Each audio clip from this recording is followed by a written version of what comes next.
Hello जबाटी, क्या हाल चाल। मैं वरुण महाजन, आपका और अपना प्यारा सा यूट्यूब चैनल जिसका नाम है पीसीएम वॉरियर, उस पर आपका स्वागत करता हूं। मैंने बताया इस चैनल पर आपको हर रोज कम से कम एक वीडियो मिलेगी जिसका कंटेंट बेहतरीन होगा। ठीक है, तो चलो आज हम फिजिक्स का लॉज ऑफ मोशन चैप्टर मैंने शुरू किया है, उसका स्प्रिंग टॉपिक हम क्या करने जा रहे हैं, कंप्लीट करने जा रहे हैं। इस टॉपिक में कॉन्सेप्ट सीखेंगे कि भाई स्प्रिंग फोर्स कैसे एक्ट करती है, फिर उसके साथ बढ़िया बढ़िया हर एक टाइप के न्यूमेरिकल क्या करेंगे, सॉल्व करेंगे, जिससे ये कॉन्सेप्ट अच्छे तरीके से आपको क्या हो जाएगा, क्लियर हो जाएगा। ठीक है, तो चलो शुरू करते हैं, ज्यादा टाइम ना वेस्ट करते हुए। तो लिखो सबसे पहले स्प्रिंग क्या है, टॉपिक है। ठीक है, तो पहले नाम लिख लो कि भाई स्प्रिंग। ठीक है, तो अब स्प्रिंग की बात कर रहे हैं तो सबसे पहले तो इसका बेसिक सीखते हैं कि भाई स्प्रिंग एक्ट कैसे करता है, मतलब स्प्रिंग फोर्स काम कैसे करती है, सबसे पहले ये सीखते हैं। ठीक है, तो चलो मान लो एग्जांपल से सीखते हैं, मानते हैं पहले सबसे पहले एक एग्जांपल जैसे स्टार्ट करते हैं हम। तो चलो मानते हैं कि भाई एक एग्जांपल, मान लो ये मैंने क्या ले ली, एक वॉल ले ली, वॉल के साथ मैंने क्या किया, स्प्रिंग को क्या किया, अटैच किया। ठीक है, तो मान लो कि भाई स्प्रिंग, मान लो यहाँ पे एक स्प्रिंग ले लिया।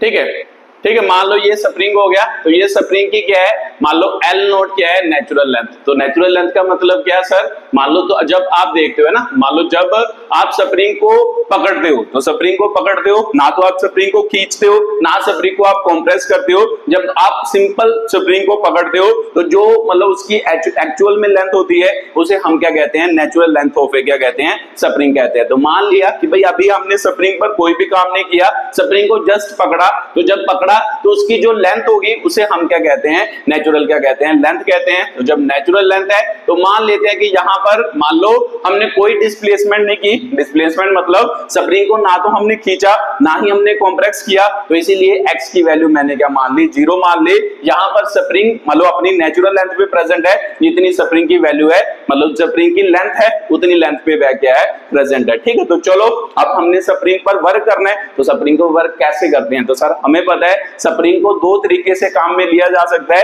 या तो हम स्प्रिंग को खींच सकते हैं या स्प्रिंग को क्या कर सकते हैं, कंप्रेस कर सकते हैं। तो इसका मतलब स्प्रिंग में दो तरीके के केस बनेंगे, वो दोनों केस हमने क्या करने हैं, डिस्कस करने हैं। ठीक है, तो चलो पहले हम क्या करते हैं, स्प्रिंग को खींचते हैं। ठीक है, तो मान लो कि भाई स्प्रिंग को खींचा, तो जब खींचा मान लो, ठीक है, मान लो कितना खींचा, मान लो ये उसकी नेचुरल लेंथ है, एल नोट उसकी नेचुरल लेंथ है। एल नोट से हमने क्या किया, मान लो उसको जब स्प्रिंग को खींचा तो कितनी लेंथ तक खींचा, मान लो x डिस्टेंस, x डिस्प्लेसमेंट तक मैंने क्या किया, उसको क्या किया, खींचा। तो खींचने को क्या कहते हैं हम सर, मान लो स्ट्रेच, मान लो ये स्ट्रेच का केस हो गया। मान लो स्प्रिंग को आप क्या कर रहे हो, स्ट्रेच कर रहे हो, या फिर आप कह सकते हो कि भाई एलोंगेट, है ना, स्प्रिंग को या तो आप क्या कर रहे हो, एलोंगेट कर रहे हो, या आप स्प्रिंग को क्या कर रहे हो, स्ट्रेच कर रहे हो। ठीक है, तो मान लो क्या है, मान लो स्ट्रेच कर रहे हो ना, स्प्रिंग को क्या कर रहे हो, स्ट्रेच कर रहे हो, या क्या कर रहे हो, एलोंगेट कर रहे हो। तो कई बंदे क्या कहते हैं, एक्सपैंड भी कहते हैं, तो या फिर आप ऐसे भी कह सकते हो कि आप क्या कर रहे हो, स्प्रिंग की क्या कर रहे हो, एक्सपेंशन कर रहे हो। तो देखो ध्यान से कि जब आपने स्प्रिंग को खींचा, तो आपने अपनी डेली लाइफ में भी देखा होगा कि जब आप स्प्रिंग को खींचते हो, खींचने के बाद जब छोड़ते हो, है ना, मान लो जब वो उसकी नेचुरल लेंथ पे प्रेजेंट होता है, जब आपको उसको पकड़कर एक एंड को पकड़कर दूसरे एंड को पकड़ के रखते हो, एक एंड को पकड़कर आप खींचते हो, खींचने के बाद छोड़ते हो, तो स्प्रिंग किधर की ओर जाता, इधर की ओर क्या करना करता, मूव करना क्या करता, शुरू कर जाता है। आपने जब स्प्रिंग को खींचा तो जो आपने फोर्स लगाई उसे हम क्या कहते हैं, एक्सटर्नल क्या कहते हैं, फोर्स कहते हैं। बाहर से आपने फोर्स लगाई उसे एक्सटर्नल फोर्स। जब एक्सटर्नल फोर्स लगाकर आपने छोड़ दिया तो आप क्या देखते हो, स्प्रिंग अंदर की तरफ क्या करता है, मूव करता है। तो सिंपल सी बात है सर, अगर अंदर की तरफ मूव करता है तो अंदर को भी तो कोई ना कोई फोर्स लगी होगी, तभी तो वो मूव करेगा। तो यही बात होती है कि जब स्प्रिंग पर आपने क्या किया ना, जब स्प्रिंग पर आपने जो फोर्स लगाई उसे हम क्या कहते हैं, एक्सटर्नल फोर्स कहते हैं। तो जब आप एक्सटर्नल फोर्स लगाते हो, स्प्रिंग अंदर की तरफ मूव करता, तो जो अंदर की तरफ मूव करता वो कितनी फोर्स से मूव करता है, उसे ही हम क्या कहते हैं, स्प्रिंग क्या कहते हैं, फोर्स कहते हैं। तो सिंपल सी बात है सर कि जिस तरफ हम उसे खींच रहे हैं, मान लो जो स्प्रिंग फोर्स होती है हमेशा उसकी उल्टी डायरेक्शन में क्या करती है, एक्ट करती है। अगर आप उसको बाहर को खींचोगे, स्प्रिंग फोर्स अंदर को लगेगी। अगर आप उसको अंदर की तरफ मान लो कंप्रेस करोगे, स्प्रिंग फोर्स क्या लगेगी, बाहर की तरफ क्या है, लगेगी। ठीक है, तो सर मेरे को समझ आया कि जितनी फोर्स हमने लगाई है ना, एक्चुअल में जब कोई भी लॉस ना हो तो जो एक्सटर्नल फोर्स होती है वो स्प्रिंग फोर्स के क्या होती है, बराबर होती है। मान लो ये दोनों फोर्सेस क्या होती हैं, बराबर। तो ध्यान से देखो कि भाई एक्सटर्नल फोर्स सर हम इधर को लगा रहे, स्प्रिंग फोर्स तो हम इधर को, मतलब जब आपने एक्सटर्नल फोर्स लगाई तो स्प्रिंग फोर्स उसकी उल्टी डायरेक्शन में लगी। तो सर मुझे पता है कि भाई फोर्स तो एक वेक्टर क्वांटिटी होती है, अगर मान लो वेक्टर क्वांटिटी है, मान लो मैग्नीट्यूड तो दोनों का बराबर होगा, जितनी इसकी वैल्यू होगी उतनी ही इसकी वैल्यू होगी। अगर मैं इसको डायरेक्शन के टर्म में भी लिखूं, वेक्टर फॉर्म में लिखूं, तो मेरे को पता है सर डायरेक्शन को हम कैसे रिप्रेजेंट करते हैं, माइनस से क्या करते हैं, रिप्रेजेंट करते हैं। तो इसका मतलब जितनी फोर्स आपने लगाई, मान लो उतनी ही फोर्स पीछे की डायरेक्शन में स्प्रिंग ने क्या की होगी, एक्सर्ट की होगी, जिसे वेक्टर फॉर्म में मतलब डायरेक्शन को हम किससे शो करते हैं, माइनस साइन से क्या करते हैं, शो करते हैं। तो सिंपल सी बात है सर, जो ये माइनस साइन है ये किसको रिप्रेजेंट कर रहा, डायरेक्शन को क्या कर रहा, रिप्रेजेंट कर रहा कि भाई एक्चुअल में स्प्रिंग की डायरेक्शन, मतलब स्प्रिंग फोर्स की डायरेक्शन क्या होगी, मतलब स्प्रिंग फोर्स की डायरेक्शन एक्सटर्नल फोर्स से क्या होगी, उल्टी डायरेक्शन में क्या होगा, प्रेजेंट होगा। ठीक है, तो सर ये बात तो मेरे को क्लियर हो गई। उसके बाद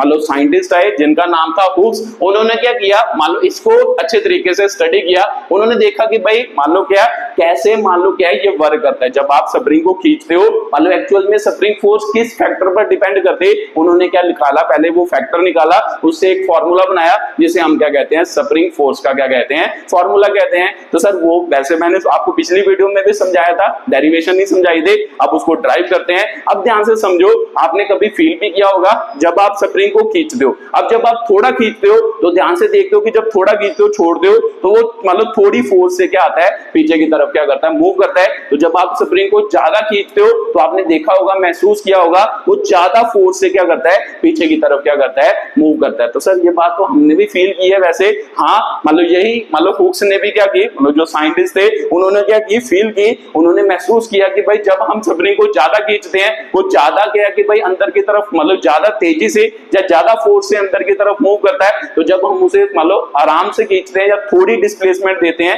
तो वो थोड़ा क्या करता है, थोड़ी फोर्स से स्प्रिंग अंदर की तरफ क्या करता है, मूव करता है। तो सिंपल सी बात है सर, यहां से क्या समझ आया कि जो स्प्रिंग फोर्स होती है, मान लो आपने उसको नेचुरल लेंथ, मतलब जितनी भी उसकी नेचुरल लेंथ है उससे कितना डिस्प्लेस किया, मतलब एक्स का मतलब डिस्प्लेसमेंट। तो अगर आप डिस्प्लेसमेंट ज्यादा दोगे तो स्प्रिंग फोर्स ज्यादा होगी, अगर डिस्प्लेसमेंट कम दोगे स्प्रिंग फोर्स क्या होगी, कम। तो इसे तो डायरेक्टली प्रोपोर्शनल साइन कहते हैं। हाँ सर यही तो बात है, तो spring force directly proportional to क्या होता है, डिस्प्लेसमेंट, है ना। इसका मतलब क्या है, इसे हम क्या कहते हैं, स्ट्रेच कहते हैं, है ना। इसको हम क्या कह देते हैं, स्ट्रेच भी कह देते हैं, इसको हम क्या कह देते हैं, एलोंगेशन, इसको हम क्या कह देते हैं, एलोंगेशन भी कह देते हैं, इसको हम एक्सपेंशन भी कह देते हैं। इसका मतलब मान लो इसको हम कॉम्प्रेशन भी कहते हैं, जब हम उसको मान लो अंदर की तरफ मूव करेंगे इसे हम क्या कहते हैं, कॉम्प्रेशन भी कहते हैं। तो एक्चुअल में जो स्प्रिंग फोर्स होती है वो डायरेक्टली प्रोपोर्शनल टू क्या होता है, एक्स। एक्स का मतलब क्या है कि आपने नेचुरल लेंथ, है ना, जो नेचुरल लेंथ है, नेचुरल लेंथ से आगे उसको कितना क्या किया, खींचा, या उसको कितना क्या किया, कॉम्प्रेस किया। ठीक है, तो ये बात तो मेरे को क्लियर हो गई।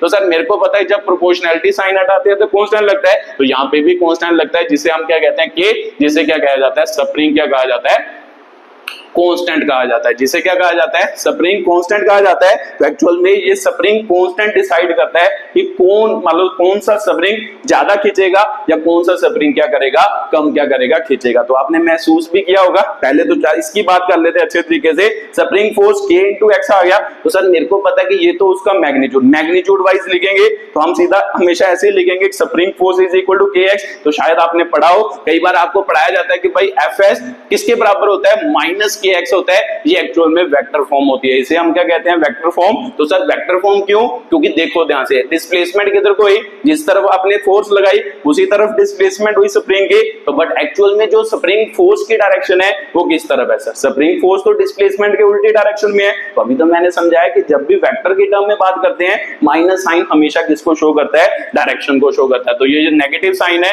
ये डायरेक्शन ऑफ स्प्रिंग को क्या करेगा, शो करेगा कि डायरेक्शन ऑफ स्प्रिंग फोर्स, मतलब स्प्रिंग फोर्स किस डायरेक्शन में जा रही विद रिस्पेक्ट टू क्या होगा, डिस्प्लेसमेंट। तो सिंपल सी बात है सर, उल्टी डायरेक्शन में जा रही। तो जब भी हम मैग्नीट्यूड के टर्म में बात करेंगे, मतलब डायरेक्शन तो हम सीधा शो कर देंगे किस तरफ जा रहा है, तो फिर Fs डायरेक्टली हम क्या लिखेंगे, मैग्नीट्यूड वाइज KX के क्या लिखेंगे, बराबर। बट आपको X का मतलब पता होना चाहिए। X का मतलब क्या है कि कितना नेचुरल लेंथ से आपने उसको एक्सपैंड किया है, एलोंगेट किया है, या स्ट्रेच किया है, या कॉम्प्रेस किया है। ठीक है, तो उसे हम क्या कहते हैं, X कहते हैं। ये स्प्रिंग फोर्स का क्या है, फॉर्मूला है। ये बात आपको क्या यहाँ से क्लियर आई होगी। ठीक है, तो सर मेरे को फील आया, ध्यान से देख लो कि भाई स्प्रिंग फोर्स जितना ज्यादा एक्स होगा उतनी स्प्रिंग फोर्स ज्यादा, जितना ये कम होगा उतनी स्प्रिंग फोर्स क्या होगी, कम होगी। तो सर अब मेरे को समझ आया कि क्यों ऐसा होता था। एक्चुअल में ये हुक्स साइंटिस्ट जो थे उन्होंने क्या किया था, ये फॉर्मूला दिया था जिसे हम क्या कहते हैं, हुक्स लॉ भी कह सकते हैं। ठीक है, तो ये आपका क्या था, फॉर्मूला था। ठीक है, तो चलो बात मेरे को क्लियर हो गई कि स्प्रिंग फोर्स मान लो, अब आपको पता है कि भाई सर स्प्रिंग फोर्स तो यहाँ पर बना, अब मान लो इधर भी कोई डायरेक्शन होगी, तो ध्यान से देखना है कि जब आप मान लो दीवार के साथ, मान लो अपने दिमाग में सोचो, इमेजिनेशन करो, जब आप दीवार के साथ बांध के स्प्रिंग को खींचते हो, तो मान लो खींच के रखते हो, इस एंड को पकड़ के रखते हो, दीवार वाले एंड को आप काट देते हो। मान लो अगर दीवार वाले एंड को आप काट देते हो तो स्प्रिंग किधर को जाएगा, तो आपका आंसर होगा सर स्प्रिंग हमेशा इधर को आएगा। तो सिंपल सी बात है कि भाई अगर मैं यहाँ से कैंची लेके यहाँ से काटूंगा तो स्प्रिंग किधर को जाएगा, इधर को जाएगा। तो सिंपल सी बात है, जिधर को जाएगा उधर को कोई ना कोई फोर्स एक्ट करती है, तो इसका मतलब इधर जो फोर्स एक्ट कर रही है वो किधर को एक्ट कर रही है, इधर को। तो सिंपल सी बात है, देखो ध्यान से, स्प्रिंग फोर्स कैसे, मान लो इधर आपने तो स्ट्रेच किया, एक्सटर्नल फोर्स लगाई, इधर की डायरेक्शन में है, और इस तरफ इधर की डायरेक्शन में स्प्रिंग फोर्स क्या कर रही, लग रही। ठीक है, दीवार से स्प्रिंग फोर्स इधर की तरफ, और जो मान लो यहाँ से है,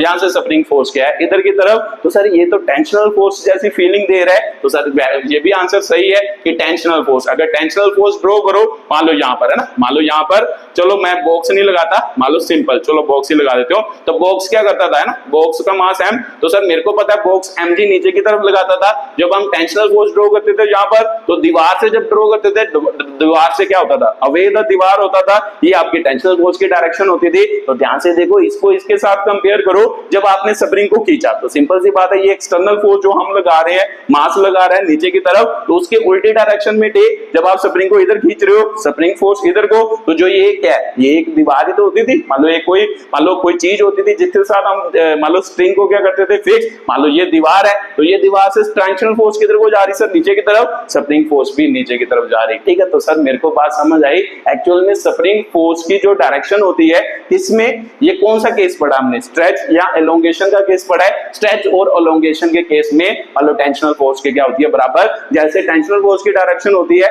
वैसे ही स्प्रिंग फोर्स की डायरेक्शन होती है जब आप क्या करते हो, मान लो स्ट्रिंग को क्या करते हो, एक्सपैंड करते हो। ठीक है, तो ये बात भी मेरे को क्लियर हो गई। सर एक्सपेंशन में ये बात तो मेरे को क्लियर हो गई, बट ये एक्सपेंशन में ही क्लियर है। अब उसके बाद मान लो ये कॉम्प्रेशन में बनाते हैं, यही केस हम क्या करते हैं, कॉम्प्रेशन में करते हैं। अगर मैं मान लो स्प्रिंग को क्या करता, कॉम्प्रेस करता, तो सर कॉम्प्रेस करने का मतलब अंदर की तरफ फोर्स लगाते। मान लो ये उसकी नेचुरल लेंथ है ना, x = 0, मान लो इस ओर मैंने कितनी डिस्प्लेसमेंट दी, x डिस्प्लेसमेंट दी, एक्सटर्नल फोर्स किधर को लगाया होगा, तो आपका आंसर होगा सर एक्सटर्नल फोर्स अंदर की तरफ लगाया होगा। तो जब एक्सटर्नल फोर्स अंदर की तरफ, तो सिंपल सी बात है सर, एक्सटर्नल फोर्स अंदर की तरफ, तो जब आप ऐसे करके स्प्रिंग को छोड़ दो, स्प्रिंग बाहर की तरफ क्या करता है, मूव करता है। तो बाहर की तरफ मूव करेगा, तो स्प्रिंग फोर्स किधर को होगी, इधर की तरफ क्या होगी, स्प्रिंग फोर्स होगी। तो ध्यान से देखो, एक्सटर्नल फोर्स अंदर की तरफ, स्प्रिंग फोर्स इधर की तरफ। अब मान लो अगर फिर से आप स्प्रिंग को यहां से काटते, अगर फिर से आप स्प्रिंग को यहां से काटते, तो देखते कि भाई स्प्रिंग किधर को जाएगा, तो आपका आंसर होगा सर स्प्रिंग इधर को क्या करेगा, मूव करेगा। अगर इधर को मूव करेगा तो स्प्रिंग फोर्स की डायरेक्शन क्या होगी, ये हो गई। तो इसका मतलब यहां पर उसकी डायरेक्शन किधर को है, स्प्रिंग फोर्स की इधर को, यहां की उसकी डायरेक्शन किधर को है, इधर को है। तो ध्यान से देखो, ये टेंशनल फोर्स की कभी डायरेक्शन होती है, टेंशनल फोर्स तो सर हमेशा कैसे लगती है, ऐसे लगती है ना। मान लो mg आप लटकाते हो, mg से इधर की तरफ, तो दीवार से इधर की तरफ, तो टेंशनल फोर्स तो ऐसे एक्ट करती है। तो ये कैसे एक्ट कर रही है, ये ऐसे एक्ट कर रही है, ये तो उल्टा एक्ट कर रही है, ये ऐसे क्या कर रही है, एक्ट कर रही है। तो यही दोनों में डिफरेंस है। टेंशनल फोर्स जो होता है वो हमेशा टूवर्ड, है ना, मान लो इस तरफ लगती है। तो स्प्रिंग में भी जब एक्सटेंशन का केस होता है, जब आप उसको एक्सटेंड करते हो या स्ट्रेच करते हो, तब तो इधर की तरफ लगता है। तो टेंशनल फोर्स की डायरेक्शन और स्प्रिंग फोर्स की डायरेक्शन सेम होती है। बट जब आप स्प्रिंग को कंप्रेस करते हो, कंप्रेस करने पर स्प्रिंग फोर्स हमेशा उसकी डायरेक्शन क्या होती है, इस तरफ होती है। तो टेंशनल फोर्स की डायरेक्शन हमेशा क्या होती है, ये। तो टेंशनल फोर्स और स्प्रिंग फोर्स में यही दोनों में क्या है, डिफरेंस है। ठीक है, तो ये बात भी आपको क्लियर हुई होगी, जो मैं आपको क्या कर रहा हूं, बता रहा हूं यहाँ पर, ये बात आपको फीलिंग आई होगी। ठीक है, तो बात मेरे को क्लियर होगी सर, स्प्रिंग फोर्स कैसे बनानी है, इसे ब्लॉक से भी थोड़ा सा समझ सकते हो, बाकी फॉर्मूला आपको पता चल गया। चलो मैं एक मान लो एग्जांपल लेता हूं, है ना। चलो मान लेते हैं यहाँ पे क्या है, स्प्रिंग है, ठीक है। तो यहाँ पे स्प्रिंग है, मान लो ये उसकी नेचुरल लेंथ है, L नोट है। मान लो ये मास M है, मैंने इधर की तरफ फोर्स लगाई है ना, मैंने इधर की तरफ फोर्स लगाई। अगर मैं पूछूं आपके पास स्प्रिंग फोर्स किसके बराबर, तो आपका आंसर होगा sir spring force K into x, मतलब स्प्रिंग कांस्टेंट जो भी होगा इंटू क्या होगा, x होगा। तो अब आपके दिमाग में आएगा, अब मैं पूछूं कि स्प्रिंग में कोई फोर्स जनरेट हुई होगी, तो आपका आंसर होगा सर जब हम इसको खींच रहे है ना, इधर को खींच रहे, ये एंड तो बंधा नहीं है, तो इसका मतलब स्प्रिंग भी इसके साथ क्या करेगा, मूव करेगा। बट स्प्रिंग में जो नेचुरल लेंथ L नोट है, स्प्रिंग की लेंथ तो वही रहेगी L नोट। तो बट मेरे को पता है कि यहाँ पर जो x होता है उसका मतलब क्या होता है कि भाई नेचुरल लेंथ से कितना आपने उसको क्या किया, खींचा, या कितना आपको क्या किया, कंप्रेस किया। तो जब आप इस ब्लॉक पे फोर्स लगाओगे, ये एंड बंधा नहीं है, तो स्प्रिंग ऐसे ही मूव करता जाएगा। तो इसमें तो कोई भी एक्सपेंशन या कंप्रेशन नहीं हुआ स्प्रिंग में, तो इसका मतलब इसकी x की वैल्यू क्या होगी सर, 0 होगी। तो इसका मतलब इसमें स्प्रिंग फोर्स भी क्या होगी, 0 होगी, ठीक है। तो ये पहला केस हो गया कि भाई स्प्रिंग फोर्स कैसे क्या करेगा, मान लो वर्क करेगा, जब कभी एक्सपेंशन या कंप्रेशन होगी तभी स्प्रिंग फोर्स एक्ट करेगा, अदरवाइज स्प्रिंग फोर्स एक्ट नहीं करेगा, ठीक है। तो ये बात भी समझ लेनी है कि एक्सपेंशन होना जरूरी है तभी, या कंप्रेशन होना जरूरी है तभी स्प्रिंग फोर्स क्या करेगा, वर्क करेगा। उसके बाद मान लो अगर मैं यहाँ पे लेता, एक मास ये लेता, इधर स्प्रिंग लगा देता, तो एक मास ये लेता, यहाँ पे स्प्रिंग लगा देता, उसके बाद मान लो हम इधर को फोर्स लगाते, स्प्रिंग को इधर को खींच देना, एक्सटर्नल फोर्स इधर को लगाते, इस एंड पर एक्सटर्नल फोर्स इधर को लगाते, तो सिंपल सी बात है सर, मेरे को पता है अभी आपने फील कराया कि एक्सटर्नल फोर्स की ऑपोजिट डायरेक्शन में स्प्रिंग फोर्स होती है। अगर आप एक्सटर्नल फोर्स इधर को लगाओगे, स्प्रिंग फोर्स किधर को लगेगी, इधर लगेगी। अगर आप एक्सटर्नल फोर्स इधर को लगाओगे तो स्प्रिंग फोर्स उसकी उल्टी डायरेक्शन में लगेगी। इसका मतलब ये तो ये वाला केस बना, तो ध्यान से देखो ये वाला केस और ये वाला केस सेम है, स्प्रिंग फोर्स इधर को, स्प्रिंग फोर्स इधर को। जब आपने एक्सटर्नल फोर्स इधर को लगाई तो एक्चुअल में दीवार भी इसको एक्सटर्नल फोर्स इधर को क्या करता होगा, लगाता होगा। तो ये बात भी मेरे को समझ आई। अब उसके बाद एक मन में और मतलब आपके क्वेश्चन जाग सकता है कि सर मेरे को पता है कि चलो स्प्रिंग फोर्स यहाँ पे Fs है, यहाँ पे Fs है, तो ये स्प्रिंग फोर्स हर एक जगह पर अलग अलग हो गई या सेम हो गई। तो एक्चुअल में हम स्प्रिंग को क्या मानते हैं, आइडियल। ये याद रखना है, हम स्प्रिंग को क्या मानते हैं, आइडियल। आइडियल का मतलब होता है स्प्रिंग को हम क्या मानते हैं, मासलेस मानते हैं। तो जब मासलेस कोई चीज लेते हो, मैं टेंशन में भी आपको बताया था कि भाई जो मतलब जो मासलेस चीज होती है उसमें फोर्स की वैल्यू सेम होती है थ्रू आउट द क्या होता है, मान लो बॉडी होता है। तो सिंपल सी बात है सर, Fs की डायरेक्शन ऑपोजिट है। अगर आपको पूछा जाए कि ये Fs और ये Fs की वैल्यू सेम है, तो आपका आंसर होगा Fs की वैल्यू क्या होती है, सेम होती है। यहाँ पर भी Fs की वैल्यू सेम है, यहाँ पर भी Fs की वैल्यू सेम है, यहाँ पर भी जो Fs की वैल्यू होगी, स्प्रिंग फोर्स होगी, वो क्या होगी, सेम होगी। Spring force through out the spring क्या होती है, सेम होती है, वो कभी भी चेंज नहीं करती, क्योंकि हम स्प्रिंग को क्या मानते हैं, आइडियल मानते हैं, ठीक है। तो चलो सर ये भी बात मेरे को क्लियर हो गई। अब उसके बाद कॉम्प्रेक्स का केस हो सकता है, तो मान लो कॉम्प्रेक्स वाला भी कर लेते हैं एक छोटा सा।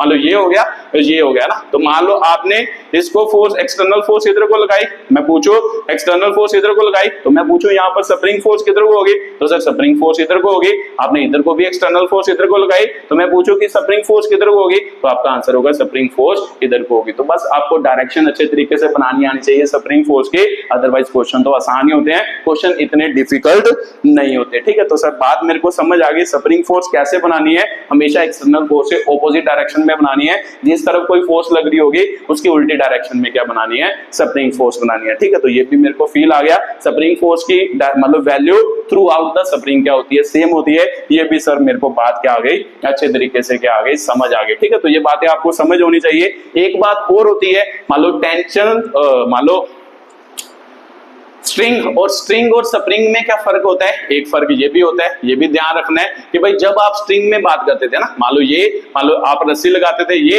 मान लो एक मास मानते थे M1, ये M2 मानते थे, मैं आपको कहता था कि ये A एक्सेलरेशन से आगे जा रहा, तो ये भी कितनी एक्सेलरेशन से आगे जाता था, A से। क्यों, क्योंकि हमें पता है सर स्प्रिंग तो हमेशा खींचा रहता है, तो जब आप उसको खींच के रखोगे, जितनी स्पीड या एक्सेलरेशन से ये आगे जा रहा, उतनी ही एक्सेलरेशन या स्पीड से ये क्या करता था, मूव करता था। इसमें एक्सेलरेशन की वैल्यू क्या होती थी, सेम होती थी। स्प्रिंग में ये केस नहीं होता, स्प्रिंग में एक्सेलरेशन क्या हो सकती है, अलग अलग भी हो सकती है। मैं ये नहीं कह रहा कि भाई सेम नहीं होते, किसी केस में सेम भी आ सकती है, बट जरूरी नहीं कि वो हर बार वो क्या हो, सेम हो, वो डिफरेंट डिफरेंट भी हो सकती है। तो सर वो क्यों? क्योंकि आपको पता है कि स्प्रिंग क्या कर सकता है, स्प्रिंग एक्सपैंड भी कर सकता है, मतलब खींच भी सकता है, स्प्रिंग कंप्रेस भी हो सकता है। तो अगर खींचेगा तो उसकी फोर्स किधर को, उसकी फोर्स अंदर को है ना, जगह खींचेगा स्प्रिंग फोर्स अंदर को, तो जो अगर कंप्रेस होगा तो स्प्रिंग फोर्स बाहर को। तो सिंपल सी बात है सर, नेट फोर्स जो होगी ना, स्प्रिंग फोर्स को काट के जो फोर्स बनेगी उसकी वजह से एक्सेलरेशन होगी। तो क्या पता कि भाई किसी की एक्सेलरेशन पुश आ जाए,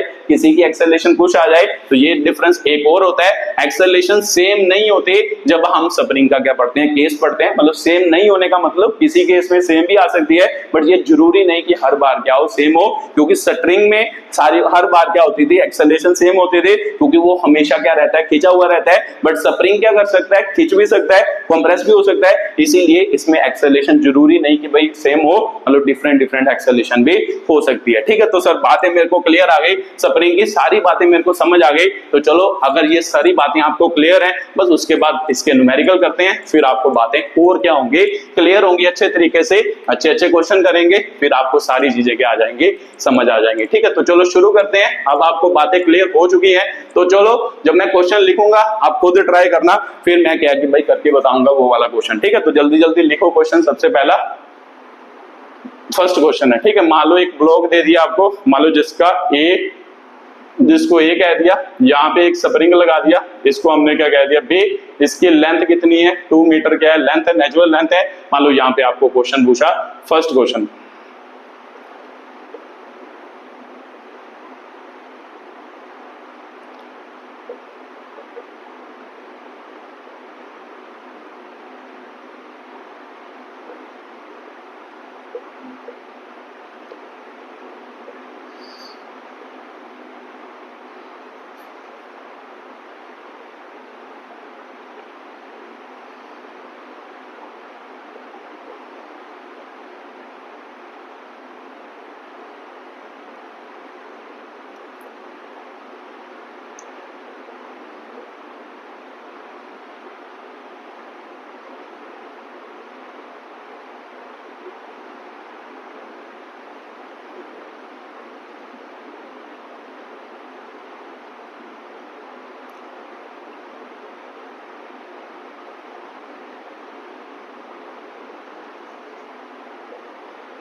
ठीक है। तो ये आपका क्या है, मान लो फर्स्ट क्वेश्चन है, रीड करो और खुद ट्राई करो, फिर मैं आपको करके बताता हूं कि कैसे ये क्वेश्चन सॉल्व होगा।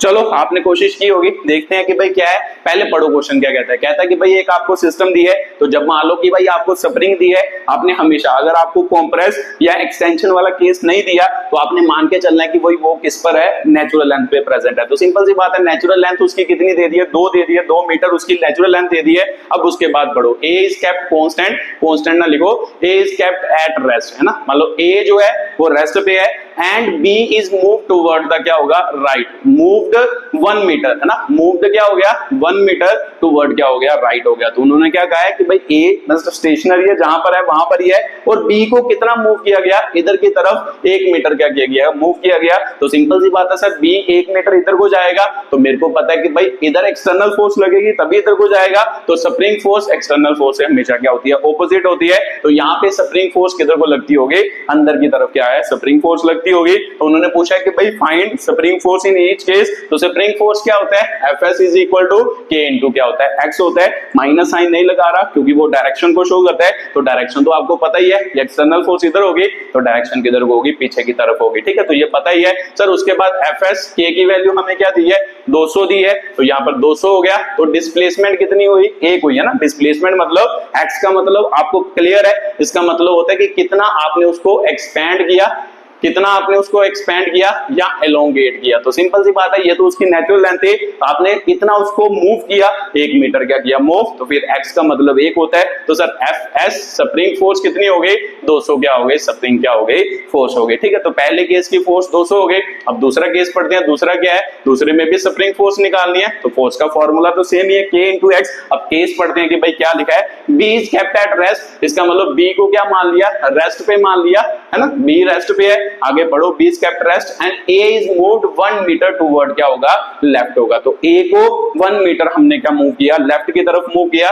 तो सिंपल सी बात है सर, अब A को इधर को मूव किया, तो अगर A को इधर को मूव करेंगे तो फिर से मान लो जो स्प्रिंग फोर्स होगी वो किधर को लगेगी, अंदर को लगेगी, तो ये अंदर को लगेगी। तो मेरे को पता है कि स्प्रिंग फोर्स फिर से क्या होता है, K इंटू एक्स। तो सिंपल सी बात है सर, स्प्रिंग सेम है, उसका कांस्टेंट सेम ही होगा, तो स्प्रिंग सेम तो constant same into x. X का मतलब क्या, एक्स का मतलब डिस्प्लेसमेंट, वो कितनी दी, 1 दी, तो फिर स्प्रिंग की वैल्यू कितनी आई, फिर से 200 क्या आई, न्यूटन क्या आई, वैल्यू आई। इस केस में भी वो 200 न्यूटन क्या हो गया, स्प्रिंग ये फोर्स की क्या हो गई, वैल्यू हो गई। ठीक है, तो तीसरा क्वेश्चन देखते हैं कि भाई तीसरा क्वेश्चन क्या पूछा है। अब ध्यान से पढ़ो कि भाई क्या बोला है, A is moved 0.75 metre towards right. तो इसका मतलब अब A को क्या किया है ना, पहले लेफ्ट ही कहा था ना, A is moved toward the left, सही है। अब मान लो क्या कहा है कि भाई A जो है वो 0.75 मीटर अंदर की तरफ मूव कर रहा है। अगर अंदर की तरफ है ना, राइट की तरफ मूव कर रहा है, तो स्प्रिंग फोर्स सर इधर को लगती होगी, अगर ये इधर को जाएगा। अब उसके बाद पढ़ो कि भाई क्या बोला है, and B is moved 0.25 metre towards क्या होगा, लेफ्ट होगा। तो B को किधर को मूव किया, B को तो इधर को मूव किया। तो सिंपल सी बात है सर, मेरे को पता है कि भाई स्प्रिंग फोर्स है ना, एक्चुअल में कौन सा केस बन रहा है, जब आप दोनों तरफ से उसको क्या कर रहे हो, कंप्रेस कर रहे हो, कंप्रेशन का केस बन रहा है। तो सिंपल सी बात है, अगर इधर लगा रहे हो तो स्प्रिंग फोर्स किधर को होगी, इधर को स्प्रिंग फोर्स होगी। तो अब मेरे को पता है कि सर स्प्रिंग फोर्स का फॉर्मूला तो सेम ही है, K इंटू एक्स, बट यहां पर ये समझना जरूरी है, K तो 200 ही है, एक्स का मतलब होता है डिस्प्लेसमेंट फ्रॉम मीन पोजीशन या डिस्प्लेसमेंट फ्रॉम नेचुरल लेंथ। तो नेचुरल लेंथ से कितनी डिस्प्लेसमेंट की, तो सर डिस्प्लेसमेंट एक तो आपने ये की 0.75, एक आपने ये भी की, तो फिर टोटल डिस्प्लेसमेंट एक्चुअल में जितनी भी आपने डिस्प्लेसमेंट की वो आपकी क्या होगी, टोटल डिस्प्लेसमेंट। ये भी ध्यान रखना है, देखो ये इधर को है, ये इधर को है, तो एक्चुअल में दोनों तरफ से आपने उसको क्या किया, डिस्प्लेस किया। तो फिर आपका आंसर क्या होगा सर, मतलब 0.75 प्लस 0.25, तो यहाँ पे क्या बना Fs। तो 0.7525 कितना होता है सर, फिर से 1 ही होता है, तो इसका मतलब 1, इसका मतलब फोर्स कितनी आई, फिर से 200 न्यूटन ही आपकी क्या है, फोर्स आई। ठीक है, तो ये बात भी आपको समझ आई होगी कि भाई क्या मैं बोल रहा हूं, कैसे मैं बोल रहा हूं। ठीक है, तो ये बात आपको समझ आ गई होगी। हेलो, यहां से आपको एक और केस पूछ सकता था, जैसे एग्जांपल के तौर पर। ठीक है, तो ये बातें तो आपको क्लियर हो गई। मैं यहां से एक और केस आपको समझाता हूं, जिससे आपको और ज्यादा क्लैरिटी होगी कि भाई क्या मतलब इसका, कि भाई कैसे मान लो हमने इसको क्या करना होता है, लेना होता है। ठीक है, तो जैसे एग्जांपल के तौर पर अगर चौथा केस मान लो, अगर चौथा केस होता, मान लो आपको चौथे केस में कहता कि आपने क्या किया है, स्प्रिंग को है ना, मान लो इधर इसको इस तरफ कितना खींचा है, 0.5 मीटर खींचा है, और इसको आपने इस तरफ 0.5 मीटर क्या कर दिया, कंप्रेस कर दिया। तो अब बताओ कि भाई स्प्रिंग फोर्स क्या होगा। तो सर स्प्रिंग फोर्स तो K इंटू एक्स होता है। तो ध्यान से देखो कि भाई Fs, K की वैल्यू सर स्प्रिंग तो सेम है, 200 हो गया। अब उसके बाद x का मतलब फिर से डिस्प्लेसमेंट। एक्चुअल में ध्यान से देखो कि अब डिस्प्लेसमेंट कितनी हुई होगी। तो ध्यान से देखो कि भाई स्प्रिंग किधर को, इधर इस मान लो इस जगह पर स्प्रिंग को किधर को खींचा, तो सर इधर को खींचा। तो वैसे तो स्प्रिंग फोर्स अंदर की तरफ होगी ना, इस तरफ तो स्प्रिंग फोर्स अंदर की तरफ होगी। इस केस में आपने क्या किया, है ना, अंदर की तरफ ही होगी। इस केस में आपने स्प्रिंग को इधर को खींचा, तो भी इधर को लगाया, तो स्प्रिंग फोर्स किधर को होगी, बाहर को होगी। ठीक है, तो वो तो बात अलग हो गई। तो इसका मतलब एक्चुअल में सर ध्यान से देखें कि भाई क्या बन रहा, मतलब 0.5 आपने इधर को डिस्प्लेस किया, 0.5 आपने इधर को डिस्प्लेस किया। अब कोई डिस्प्लेसमेंट हुई, तो आपका आंसर होगा सर डिस्प्लेसमेंट तो हुई नहीं, क्योंकि 0.5 आपने इधर को खिसकाया, वो 0. फिर से खिसका दिया, तो नेट डिस्प्लेसमेंट कितनी हो गई, 0 हो गई। तो ध्यान से देखो, यहाँ पे x की वैल्यू 0 है, तो Fs की वैल्यू कितनी हो गई आपके, मान लो 0 आपकी क्या हो गई, वैल्यू हो गई। ठीक है, तो अब याद रखना है कि जब भी स्प्रिंग स्ट्रेच होगा या कंप्रेस होगा, तभी स्प्रिंग फोर्स क्या करेगी, एक्ट करेगी। अगर आप सेम डायरेक्शन में फोर्स लगाते हो स्प्रिंग को, सेम है ना, सेम डायरेक्शन में सेम डिस्प्लेसमेंट देते हो, जैसे इसमें देखो सेम डायरेक्शन में सेम डिस्प्लेसमेंट दे, तो उसमें कोई भी फोर्स जनरेट नहीं होगी। जरूरी नहीं इधर आप उल्टी डायरेक्शन में, सेम डायरेक्शन में अगर मान लो इधर को 1 मीटर इसको मूव कर दे, इधर को 1 मीटर मूव कर दे, तो फिर भी इसमें कोई भी स्प्रिंग फोर्स जनरेट नहीं होनी थी, क्योंकि नेट डिस्प्लेसमेंट कितनी हो जानी थी, 0 हो जानी थी। ठीक है, तो सर ये बात मेरे को अच्छे तरीके से क्लियर हो गई कि कैसे स्प्रिंग वाले क्वेश्चन के साथ क्या करना होता है, डील करना होता है, और कैसे इन क्वेश्चन के साथ हम क्या कर सकते हैं, इजीली चीजों को एक्सप्लेन कर सकते हैं। ठीक है, तो चलो अगला क्वेश्चन करते हैं, अब और क्लियर होगा आपको। लिखो जल्दी जल्दी दूसरा क्वेश्चन। ठीक है, मान लो दूसरा क्वेश्चन, चलो इधर लिख लेते हैं। मान लो आपको क्या दिया है, एक स्प्रिंग दी है।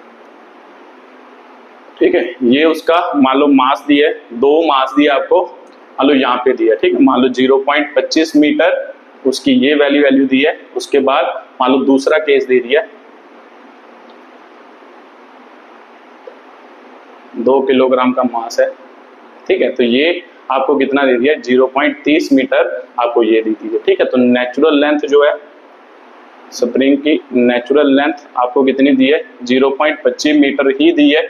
उसके बाद मान लो एक्सटेंशन, ठीक है। चलो आगे लिखते हैं। मान लो आपको फाइंड एक्सेलरेशन ऑफ क्या होगा, ब्लॉक ऑफ 2 किलोग्राम। मान लो के की वैल्यू आपको दी है 20 न्यूटन पर मीटर, ठीक है। तो ये आपको केस दी है, अब इसको स्टडी करो, फिर देखते हैं कि भाई कैसे इस क्वेश्चन को हम क्या करेंगे, सॉल्व करेंगे। तो चलो देखते हैं कि भाई ध्यान से देखो, ध्यान से। अब आपको क्या बोला है कि भाई पहला केस दिया 0.25 मीटर आपका स्प्रिंग मतलब प्रेजेंट है। तो ध्यान से देखो, यहाँ पर बोला भी है कि उसकी स्प्रिंग की नेचुरल लेंथ कितनी है, 0.25। तो सर ये तो नेचुरल लेंथ है, तो इससे तो स्प्रिंग फोर्स जनरेट नहीं होती, ये बात तो आपको क्लियर हो चुकी है। अब उसके बाद देखो ध्यान से, मान लो दूसरा केस दिया है कि भाई स्प्रिंग कितना एक्सटेंड मतलब कितनी उसकी लेंथ हो गई, 0.30 मीटर उसकी क्या हो गई लेंथ। तो यहां से आपको फील आ रहा होगा कि सर 0.25 पहले थे, मतलब नेचुरल 0.30 मीटर क्या होगी बाद में। तो सिंपल सी बात है, इस स्प्रिंग को इधर को खींचा होगा, इधर को एक्सटर्नल फोर्स लगाई होगी,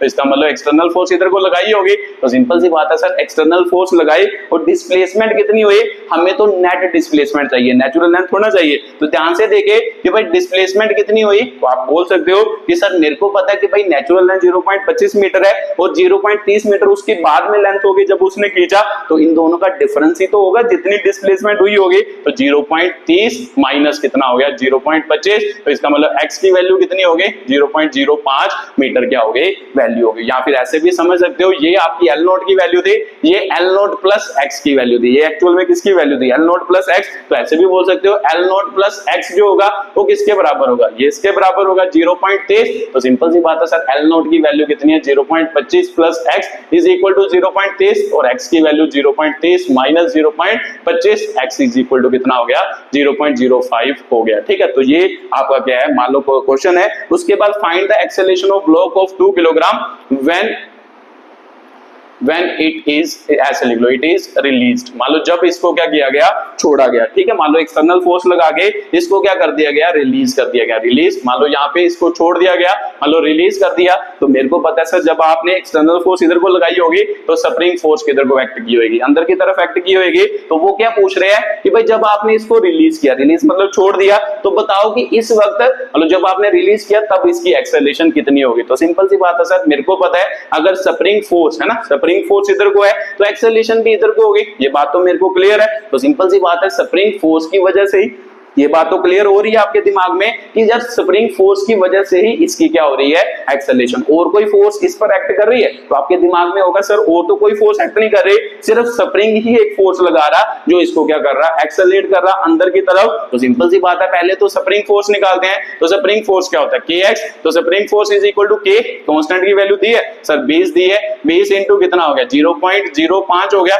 तो सर मेरे को पता है कि इसको ऐसे लिख लेते हैं, 20 इंटू 5/100 हो गया। तो इसका मतलब 20 5 100, 100/100 हो गया। तो सिंपल सी बात है सर, इसकी वैल्यू कितनी आ गई, 1 न्यूटन की आ गई वैल्यू आ गई, ठीक है। तो ये बात तो क्लियर हो गई। अब आपको पता है कि भाई आपको पूछ रहा है एक्सेलरेशन, तो मेरे को पता है सर एक्सेलरेशन तो न्यूटन्स लॉ के अकॉर्डिंग होता है, सेकंड लॉ के अकॉर्डिंग। अब ध्यान से देखो कि अगर मैं पूछूं कि भाई नेट फोर्स है ना, अगर मैं पूछूं कि इस ब्लॉक पर नेट फोर्स किधर की तरफ, तो आपका आंसर होगा सर नेट फोर्स अंदर की तरफ होगी, बाहर की तरफ तो कोई फोर्स नहीं लग रही, हमने छोड़ दिया उसको, तो अंदर की तरफ फोर्स लग रही होगी। तो फिर नेट फोर्स किसके बराबर होगी, आपका आंसर होगा सर नेट फोर्स हमेशा मतलब अंदर की तरफ जो फोर्स लगी होगी वही नेट फोर्स लगाएगा। तो अंदर की तरफ एक ही फोर्स लग रही, स्प्रिंग फोर्स, तो इसका मतलब नेट फोर्स किसके बराबर, Fs। तो net force according to Newton second law, mass into acceleration, तो Fs की वैल्यू कितनी है, 1। तो सिंपल सी बात है सर, मास कितना है इसका, 2, एक्सेलरेशन निकालनी है 1, तो एक्सेलरेशन की वैल्यू 1/2, इसका मतलब 0.5 मीटर पर सेकंड स्क्वायर इसकी क्या होगी, एक्सेलरेशन होगी, ठीक है। तो ये सेकंड क्वेश्चन था। एक्चुअल में ये ब्लॉक किस तरफ जाएगा, इस तरफ कितनी एक्सेलरेशन से जाएगा, 0.5 मीटर पर सेकंड स्क्वायर से क्या करेगा, मूव करेगा, ठीक है। तो ये आपका अगला क्वेश्चन था, अगले टाइप का क्या था क्वेश्चन था, ठीक है। तो ये भी आपको समझ आया होगा कि कैसे इस क्वेश्चन के साथ क्या करना था डील। तो चलो एक क्वेश्चन इस टाइप का और करते हैं, फिर उसके बाद स्प्रिंग मतलब दो तरफ ब्लॉक लगा के उस टाइप के क्या करते हैं क्वेश्चन करते हैं। तो जल्दी जल्दी लिखो, फिर उसको क्या करते हैं, एक्सप्लेन करते हैं, ठीक है। तो चलो अगला क्वेश्चन है, मान लो यहाँ पे एक स्प्रिंग लगा है, ठीक है। तो यहाँ पे एक स्प्रिंग लगा है, तो यहाँ पे आपने एक मास लटका दिया, ठीक है। मान लो आपने यहाँ पर एक मास लटका दिया जिसका मान लो मास है m, मान लो ऊपर की तरफ कितनी फोर्स लगा रहे हैं, 100 न्यूटन क्या लगा रहे हैं, फोर्स लगा रहे हैं। तो फाइंड मास ऑफ क्या होगा, बॉडी होगा। फाइंड मास ऑफ क्या होगा, बॉडी होगा, ठीक है। तो सर मान लो ये क्वेश्चन आपने क्या करना है, निकालना है। अब मास निकालना है, अब ये आपको सिस्टम दिया है, तो सर मेरे को पता है कि अगर मास निकालना है पहले तो इसको समझना पड़ेगा कि भाई कौन कौन सी फोर्स है ना। पहले तो मेरे को पता है कि एक फोर्स इस एंड पर इधर को लग रहा, एक एंड पर इस एंड पर इधर को लग रहा। तो मान लो यहाँ पर आपको सिस्टम, ये भी लिख लो, सिस्टम क्या है, इक्विलिब्रियम है। जब भी मैं कभी लिखता हूँ, कोई डायग्राम बनाता हूँ, एक्चुअल में वो मैं आपको क्या देता हूँ, इक्विलिब्रियम में सिस्टम देता हूँ। सिस्टम आपका इक्विलिब्रियम है, तो जब सिस्टम इक्विलिब्रियम में होता है तो मेरे को पता है कि सर हर एक पॉइंट है ना, हर एक जगह, हर एक पॉइंट हमेशा क्या होती है, वहां पर नेट फोर्स क्या होती है, जीरो होती है, तभी तो सिस्टम इक्विलिब्रियम में होता है। तो सिर्फ सिंपल सी बात है, एफबीडी ड्रॉ करते हैं। तो मेरे को पता है कि भाई सर मास है, नीचे की तरफ हमेशा कौन सी फोर्स लगती है, mg लगती है, ये तो पता है, ग्रेविटी फोर्स। वो उसके बाद मान लो अगर नीचे की तरफ mg लग रहा है, ऊपर की तरफ कौन फोर्स लगा रहा है, तो यहाँ पे स्प्रिंग लगाया है। तो मेरे को पता है सर अगर मान लो अगर नीचे की तरफ आप mg लगा रहे हो, एक्सटर्नल फोर्स लगा रहे हो, स्प्रिंग पीछे की तरफ फोर्स लगाएगा Fs, तो इसका मतलब स्प्रिंग किधर को फोर्स लगाएगा, इधर को फोर्स लगाएगा। अगर इसकी एफबीडी ड्रॉ करें तो सिंपल सी बात है सर, सिस्टम इक्विलिब्रियम है, इक्विलिब्रियम का मतलब नेट फोर्स जीरो है, तो नेट फोर्स जीरो का मतलब नीचे की तरफ ऊपर की जो फोर्स लग रही है वो दोनों क्या है, बराबर है। एक इक्वेशन तो यहां से ये मिलती है।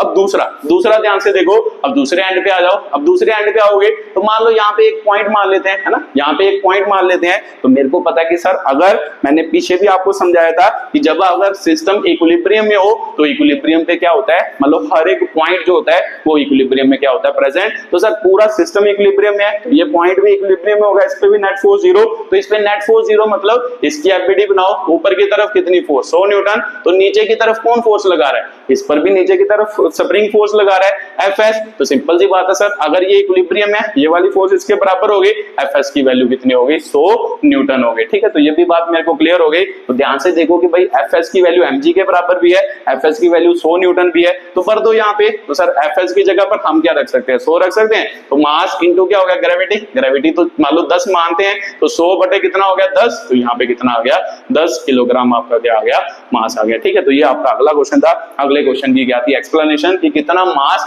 मान लो क्या है, प्रेजेंट है, कि भाई ये मान लो उसका क्या है, फोर्स अगर 100 न्यूटन लगती हो तो ये उसका क्या होगा, मास होगा, ठीक है। तो ये भी क्वेश्चन मेरे को समझ आ गया सर कि कैसे इस क्वेश्चन के साथ क्या करना था, डील। तो चलो 2 ब्लॉक वाले क्वेश्चन करते हैं अब, फिर उससे और चीजें थोड़ी और क्लियर होंगी। जैसे मैं आपको बोल रहा था कि भाई स्ट्रिंग और स्प्रिंग में क्या फर्क होता है, दोनों में एक्सेलरेशन का क्या होता है, फर्क होता है। एक स्प्रिंग जो होता है या स्ट्रिंग जो होता है वो हमेशा ऐसे एक्ट करता है, स्प्रिंग ऐसे भी एक्ट कर सकता है जब आप एक्सपैंड करते हो, स्ट्रेच करते हो, ऐसे भी एक्ट कर सकता है जब आप क्या करते हो, कॉम्प्रेस करते हो। उसकी डायरेक्शन ऑफ फोर्स है ना, डायरेक्शन ऑफ फोर्स ऐसे भी हो सकती है स्प्रिंग की, ऐसे भी हो सकती है। स्ट्रिंग जो होता है उसकी डायरेक्शन हमेशा ऐसे ही होती है, ऐसे कभी भी नहीं होती, ठीक है। तो चलो देखते हैं कि भाई अगला क्वेश्चन, अगले क्वेश्चन को क्या करते हैं, एक्सप्लेन करते हैं। तो चलो लिखो क्वेश्चन जल्दी जल्दी।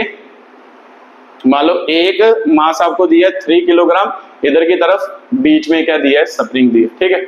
मान लो इधर आपको क्या दिया है, 2 किलोग्राम दिया है, और आगे फोर्स लगा रहा है 10 न्यूटन, ठीक है। मान लो ये किसी सिस्टम के ऊपर प्रेजेंट है, मान लो ग्राउंड के ऊपर प्रेजेंट है, और इसकी एक्सेलरेशन दी है 2 मीटर पर सेकंड स्क्वायर, आपको क्या दी है, एक्सेलरेशन दी है, ठीक है। तो बात पूछ रहा है, मान लो इसकी वैल्यू है ना, find acceleration of 3 kilogram block, ठीक है। इसकी एक्सेलरेशन पूछ रहा है, तो सर निकाल सकते हैं इसकी एक्सेलरेशन। अब मेरे को पता है कि भाई जब स्ट्रिंग लेते थे तो स्ट्रिंग में जितनी इसकी एक्सेलरेशन होती थी उतनी इसकी होती थी। तो अब आप इसमें ऐसे नहीं कर सकते, क्योंकि स्प्रिंग स्ट्रेच भी हो सकता है, कंप्रेस भी हो सकता है, इसीलिए एक्सेलरेशन हमेशा क्या ब्लॉक की अलग अलग हो सकती है, ठीक है। तो बट जरूरी नहीं कि हर बार अलग अलग हो, कई बार सेम भी आ सकती है। तो चलो देखते हैं कि भाई सेम आती है या अलग अलग आती है। तो सर कैसे करें, जब कुछ समझ ना आए तो एफबीडी, तो इसकी एफबीडी बनाते हैं ना, 2 किलोग्राम की एफबीडी बनाते हैं। अगर इसकी एफबीडी बनाए तो मेरे को पता है इस पर कौन कौन सी फोर्स एक्ट कर रही है, एक आगे की तरफ 10 न्यूटन,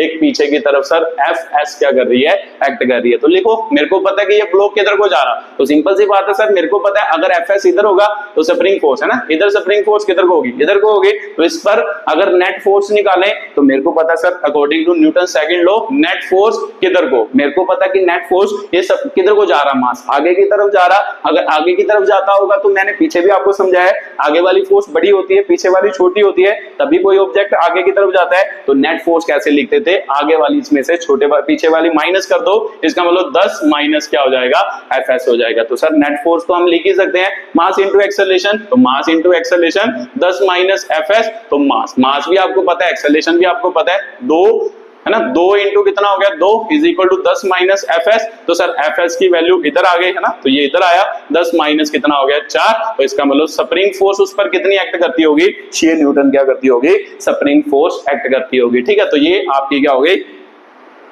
सॉरी, ठीक है, स्प्रिंग फोर्स की वैल्यू हो गई। अब उसके बाद मेरे को पता चल गया कि सर स्प्रिंग फोर्स इसमें इतनी है, तो ये तो हमें पता है आइडियल होता है, क्योंकि मैंने आपको बताया आपके मान लो 99% क्वेश्चन जो होते हैं वो उसमें आइडियल स्प्रिंग ही होता है, मासलेस क्या होता है, स्प्रिंग होता है। अगर स्प्रिंग मासलेस है तो मान लो स्प्रिंग फोर्स सेम होगी सभी जगह पे, तो इसका मतलब यहाँ पर भी स्प्रिंग फोर्स सेम। अब इसकी एफबीडी ड्रॉ करो, अगर इसकी ड्रॉ करें तो सर मेरे को पता है फिर से Newton's law, F net force किधर होगा, तो सिंपल सी बात है सर, अगर ये आगे की तरफ जा रहा तो ये भी आगे की तरफ ही जा रहा होगा।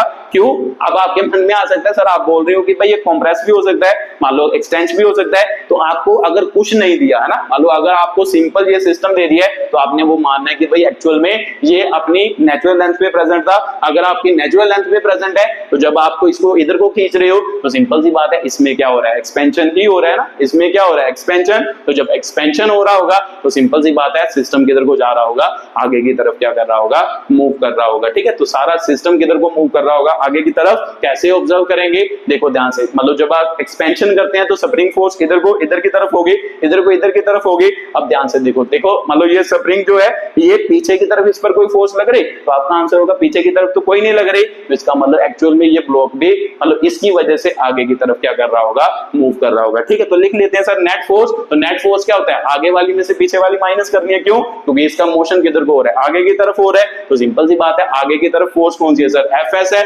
पीछे की तरफ कोई फोर्स है, तो आपका आंसर होगा नहीं है। तो सिंपल सी बात है, नहीं है तो फिर 0 हो गई। तो फिर इसका मतलब अब आपने, मैं जो क्वेश्चन करवा रहा हूं, मैं ये बार बार बोलता हूं कि जो मैं क्वेश्चन करवा रहा हूं इसमें मैं फ्रिक्शन नहीं मार रहा है ना। अगर आप अगला चैप्टर मतलब अगला टॉपिक जब फ्रिक्शन करेंगे फिर इसमें पीछे की तरफ भी फोर्स की होगी, क्योंकि फ्रिक्शन फोर्स भी क्या करेगी, एक्चुअल में हम मान के चलते हैं कि जो सरफेस है वो क्या है, स्मूथ है। ठीक है, तो सिंपल सी बात है सर, फ्रिक्शन तो है नहीं, तो फिर नेट फोर्स क्या हो गया, मास इंटू एक्सेलरेशन। तो एफएस स्प्रिंग फोर्स तो 6 है, तो सिंपल सी बात है मास कितना है 3 into A is equal to 6। तो इसका मतलब 6 बटे कितना हो गया 3 2।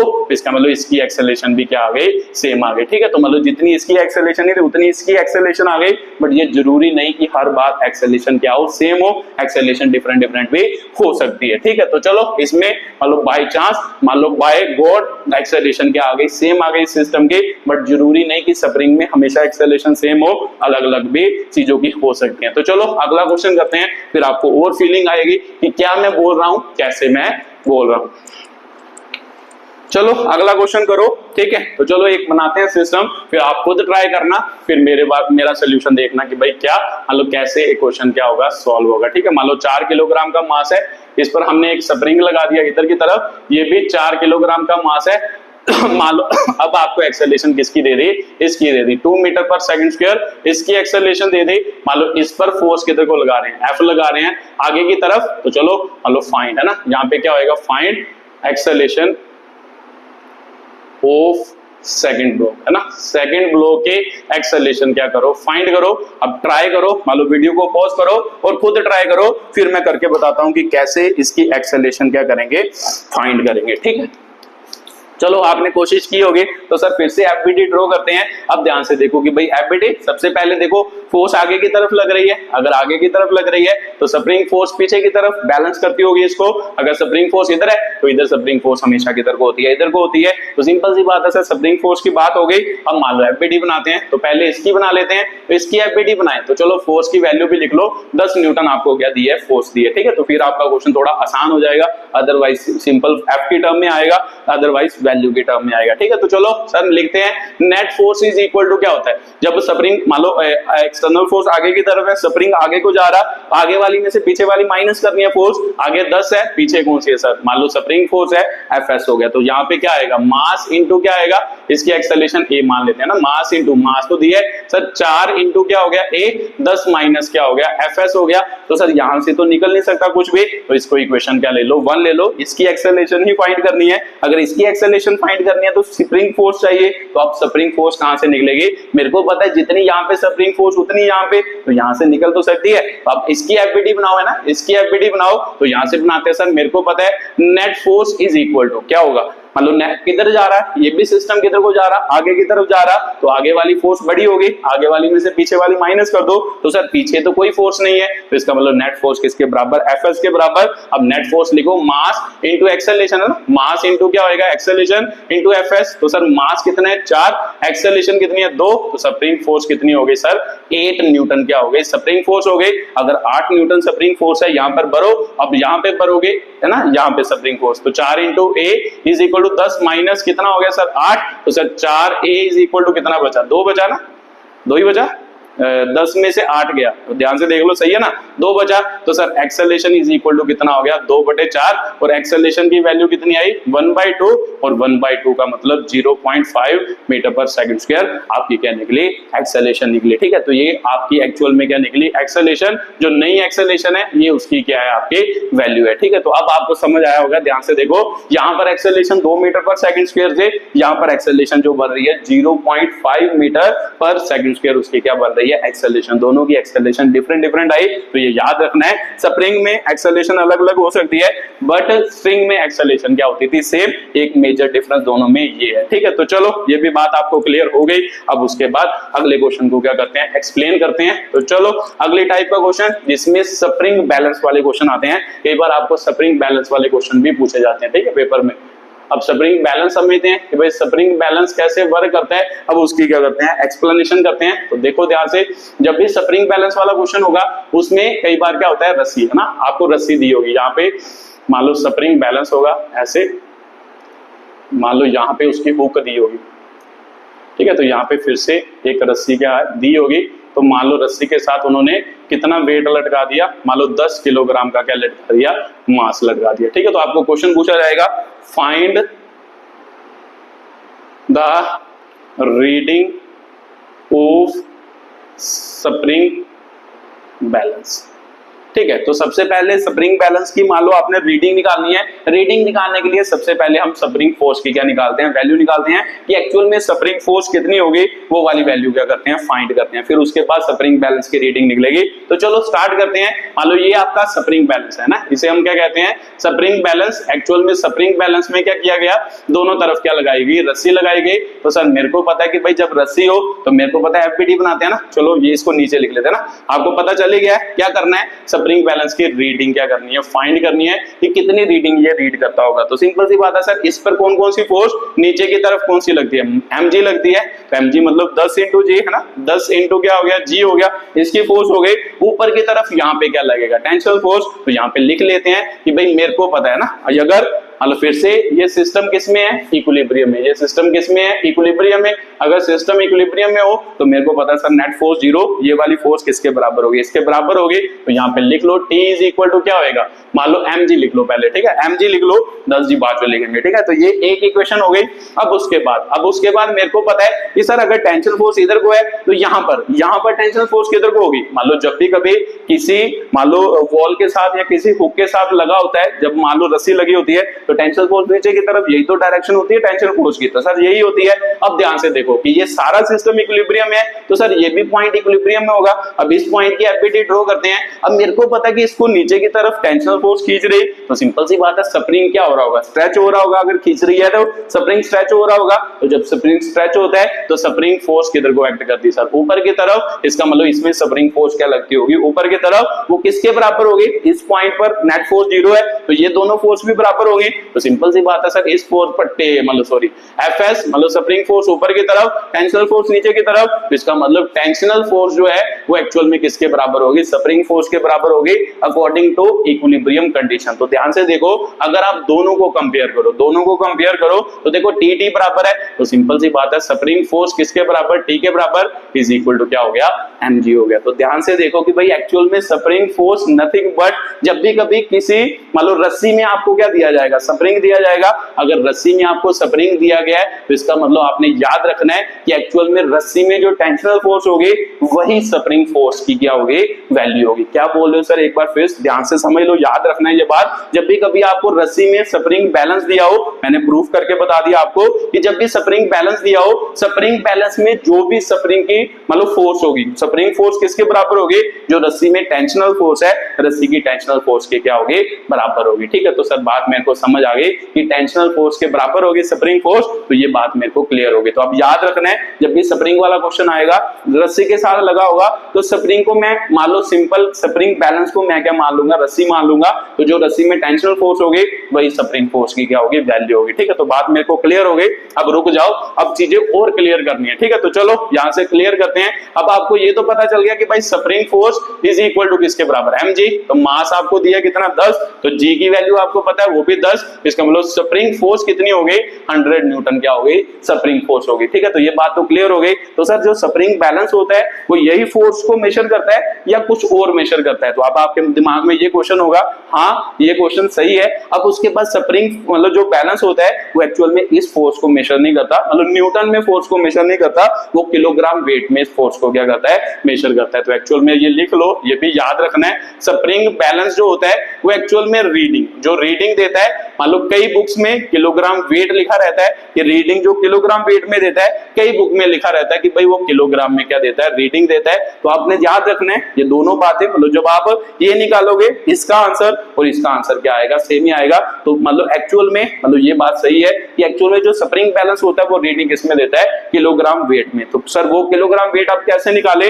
आपको शायद पीछे पता हो, मैंने आपको मतलब यूनिट पढ़ाए थे फोर्स के, वहां से आप निकाल सकते हो। आपको मैंने पढ़ाया था कि भाई 1 किलोग्राम वेट है ना, जब मैंने फोर्स के यूनिट पढ़ाए थे वो किसके बराबर होता है, 9.8 न्यूटन के क्या होता है, बराबर होता है। तो सर 9.8 तो ग्रेविटी की वैल्यू है, तो सिंपल सी बात है एक्चुअल में 1 किलोग्राम वेट g इंटू क्या होता है, न्यूटन। तो फिर 1 न्यूटन किसके बराबर होगा, नीचे चला जाएगा, 1 किलोग्राम वेट अपॉन क्या हो जाएगा, j। इसका मतलब आप न्यूटन की जगह पर ये भी लिख सकते हो। तो सिंपल सी बात है सर, न्यूटन में रीडिंग नहीं देता स्प्रिंग बैलेंस, किलोग्राम वेट में देता है। तो अगर किलोग्राम वेट में देता है तो न्यूटन की जगह पर ये लिख दे, तो लिखो ध्यान से, F स्प्रिंग क्या होगा 100 इंटू क्या होगा, न्यूटन की जगह पर ये लिख सकते हैं किलोग्राम वेट अपॉन क्या होएगा, g होएगा। तो g की वैल्यू कितनी है एक्चुअल में, है ना g, या फिर ऐसे याद रखो ना, g इसके नीचे लिख दो। तो इसका मतलब एक्चुअल में जब भी मान लो आपने स्प्रिंग फोर्स निकालनी है, वो किलोग्राम वेट में निकालनी है, तो जो भी आपकी न्यूटन की वैल्यू बनी उसे g के साथ क्या कर देना है, डिवाइड कर देना है। तो जब g के साथ डिवाइड करोगे तो सिंपल सी बात है 100,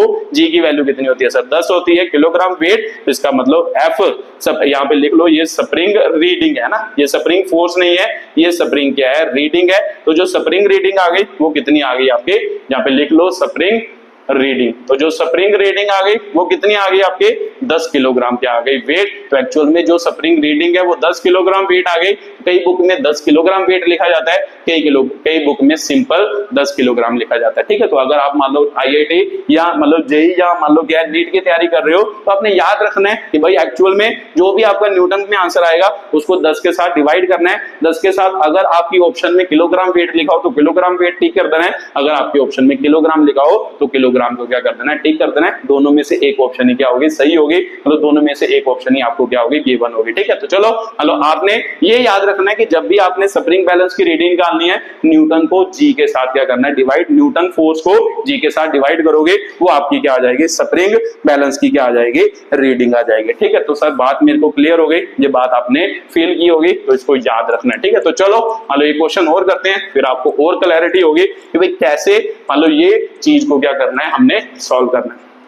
यहां से ये तो क्लियर हो गया कि जब भी स्प्रिंग दिया होगा, रस्सियों के बीच में स्प्रिंग दिया होगा, आपने उसको रस्सी मान के मतलब टेंशनल फोर्स निकालनी है, जो टेंशनल फोर्स होगी वही स्प्रिंग फोर्स होगी, उसको g के साथ क्या कर देना है, डिवाइड कर देना है। ठीक है, तो चलो क्वेश्चन करते हैं एक और, फिर बातें और क्या होंगी, क्लियर होंगी। मान लो यहाँ पे एक टेबल है, ठीक है, टेबल के ऊपर मान लो एक रस्सी लटके, ठीक है, इधर को मास है, इधर को आपको मास दिया है 10 किलोग्राम, ठीक है, इधर एक और मान लो क्या है, पुली लगी है, ठीक है, ये सब कुछ मासलेस होता है, ये बातें आपको क्लियर है। 20 किलोग्राम दिया है, ठीक है, ये इसके साथ लगा है, ठीक है, तो मान लो हाँ ये दिया है, वो मान लो यहाँ पे स्प्रिंग बैलेंस भी है, यहाँ पे इधर क्या लगा दिया, स्प्रिंग बैलेंस, ठीक है, तो ये स्प्रिंग बैलेंस है, ठीक है, तो ये स्प्रिंग बैलेंस है। आपको पूछ रहा है कि भाई find the reading of spring balance, ठीक है, स्प्रिंग बैलेंस की रीडिंग निकालनी है कि भाई क्या स्प्रिंग बैलेंस की क्या होगी, रीडिंग होगी। तो चलो ट्राई करो, फिर मैं निकाल के बताता हूँ कि भाई कैसे। चलो देखते हैं कि भाई मेरे को पता है कि सर जब भी मतलब ऐसा क्वेश्चन आए, अभी आपने बताया कि जब भी टेंशन है ना, टेंशन की वैल्यू बनाएंगे, यहाँ पे टे, यहाँ पे टे, इसको रस्सी मान लो, इसको रस्सी मान लो, अगर आप इसको रस्सी मानोगे तो टेंशन हो गया, तो ये टेंशन वाला ही क्वेश्चन हो गया। तो सर ऐसे क्वेश्चन तो हमने बहुत किए थे, इसको करने के दो तरीके होते हैं, मैंने पहले भी आपको समझाया था कि जब भी आपको टेंशन फोर्स निकालनी हो, सबसे पहले आपको एक्सेलरेशन निकालनी पड़ती है। तो एक्सेलरेशन से आप दो इक्वेशन बना सकते हो। मैं बार बार बताता हूं कि अगर आप कंपटीशन की तैयारी कर रहे हो तो दो इक्वेशन से निकालोगे तो ज्यादा टाइम कंज्यूम नहीं होगा। तो मैंने आपको बार बार समझाया है कि जब भी टेंशन वाला केस हो तो आप नेट फोर्स की वैल्यू निकालो। तो नेट फोर्स कैसे निकालते थे सर, टोटल मास है ना, ऐसे निकालते थे, टोटल मास इनटू क्या होता था, एक्सेलरेशन, एक्सेलरेशन यही होता था। अगर ये बात आपको क्लियर नहीं है, पिछली वीडियोस देखना मेरी, वहां से आपको अच्छे तरीके से क्या हो जाएगा, क्लियर। मतलब अगर आप ऐसे करोगे तो फिर कुछ मतलब टाइम आपका 2-3 मिनट बच जाएंगे। अगर आप इक्वेशन लिखने के मतलब और चले जाओगे फिर आपका टाइम क्या होगा, वेस्ट होगा। तो टाइम वेस्ट तो ना करना है, हमने तो टाइम को बचाना है, तो बचाना है तो ये मेथड से हमेशा क्वेश्चन को सॉल्व करो। जब भी कभी रस्सी वाला क्या हो केस हो, रस्सी वाले में ये क्वेश्चन क्या है, मतलब एग्जैक्टली आपका क्या हो जाएगा, सॉल्व हो जाएगा। तो अदरवाइज दो इक्वेशन से आप कर ही सकते हो, वो आप खुद भी कर सकते हो। कैसे करते हैं, मतलब इसकी एफबीडी बनाओ, इसकी एफबीडी बनाओ, दोनों इक्वेशन को सॉल्व करो, वहां से टी और ए की क्या निकाल लो, वैल्यू निकाल लो। तो सर मैं इधर से निकालता हूं सीधा नेट फोर्स। नेट फोर्स का मतलब होता था मालूम कौन सी, पहले तो ये बताओ कि भाई ये रस्सी वाला केस है तो एक्सेलरेशन सेम हो गई, ये इधर को जाएगा, ये इधर को जाएगा। हमें कैसे पता ये इधर को जाएगा, तो मेरे को पता है सर ये नीचे की तरफ क्यों जाएगा, कि तो क्योंकि 20 किलोग्राम है, तो 20 किलोग्राम है तो नीचे की तरफ कितनी फोर्स लगती होगी, नीचे की तरफ mg है ना, mg लगती होगी, तो mg का मतलब 20g हो गया। तो ये मतलब नीचे की तरफ कितनी लगाएगा, ग्रेविटी फोर्स 10g होगा, 10g मतलब mg, तो mg की वैल्यू कितनी होगी, 10g होगी। तो सिंपल सी बात है सर, ये फोर्स बड़ी होगी, ये छोटी होगी। तो नेट फोर्स का मतलब होता है बड़ी में से छोटी फोर्स माइनस कर दो, इसमें से ये घटा दो, इसका मतलब यहाँ पे क्या होगा, 20g माइनस क्या हो गया, 10g। आपने निकालना क्या है, एक्सेलरेशन निकालनी है, तो टोटल मास इधर डिवाइड कर दो, यहाँ पे एक्सेलरेशन की वैल्यू आ गई, टोटल मास डिवाइड कर दो। सर टोटल मास का मतलब इन दोनों का मास, इसका मतलब ये 20 है, ये 10 है, तो कितना हो गया, 30 हो गया। तो इसका मतलब इन दोनों का डिफरेंस 10g बचा, 10g बटे कितना आ गया, 30। एक्सेलरेशन की वैल्यू ये इससे कटा, इसका मतलब g बटे 3 आपकी क्या आ गई, एक्सेलरेशन की वैल्यू। तो सीधा आपकी एक्सेलरेशन की वैल्यू निकल गई कुछ ही सेकंड में। उसके बाद सर कैसे करें, अब उसके बाद एक ब्लॉक की आप क्या लिखो, एफबीडी लिखो। मान लो मैं इसकी लिख लेता हूं, अगर इसकी लिखेंगे तो मेरे को पता है सर नेट फोर्स किसके बराबर, इधर को जा रहा है ये ब्लॉक ऊपर की तरफ, ऊपर वाली में से नीचे वाली माइनस होगी, है ना। नेट फोर्स का मतलब ऊपर वाली फोर्स बड़ी, नीचे वाली छोटी, ऊपर वाली में से नीचे वाली माइनस कर दो, 10g हो गया। तो नेट फोर्स का मतलब क्या होता है, mass into acceleration. Mass of object कितना दिया है, 10, एक्सेलरेशन, इसकी एक्सेलरेशन कितनी है, तो सर एक्सेलरेशन तो दोनों की सेम ही है, देखो इसकी भी g/3, इसकी भी g/3, तो इसका मतलब g बटे 3 हो गया, is equal to t minus 10g हो गया। तो इसका मतलब टेंशनल फोर्स किसके बराबर, 10g बटे 3 प्लस कितना हो गया, 10g। इसका मतलब टेंशनल फोर्स, इसको सॉल्व कर लो, कितना हो गया, 30 आ गया ना, हाँ 30 10 40, 40g बटे कितना आ गया, 3 आ गया। ठीक है, तो ये सर आपकी क्या आई फोर्स, ये तो आपकी न्यूटन में आई। आपने अभी बताया कि भाई टेंशनल फोर्स हमेशा क्या आएगी, न्यूटन, तो इसका मतलब स्प्रिंग फोर्स कितनी आ गई, 40g बटे 3। जितनी टेंशनल फोर्स होगी उतनी स्प्रिंग फोर्स होगी। बट आपने अभी बताया कि भाई स्प्रिंग रीडिंग क्या होती है, वो किलोग्राम में लिखते हैं या किलोग्राम वेट में, तो उसके लिए क्या करना पड़ता है, इसको किसके साथ डिवाइड करना पड़ता है, जी के साथ क्या करना पड़ता है, डिवाइड करना पड़ता है। तो जी के साथ डिवाइड करो, जी से जी कटा, तो स्प्रिंग रीडिंग जो हो गई वो किसके बराबर हो गई, 40 बटे 3। अब बुक में किलोग्राम लिखा हो तो किलोग्राम होगा, अगर किलोग्राम वेट लिखा हो तो किलोग्राम वेट। तो जनरली ज्यादातर बुक में किलोग्राम ही लिखा रहता है, बट कुछ बुक में किलोग्राम वेट भी लिखा रहता है। ठीक है, तो ये बात भी आपको समझ आई होगी कि स्प्रिंग रीडिंग कैसे निकालते हैं, ये आपकी क्या है, स्प्रिंग रीडिंग है।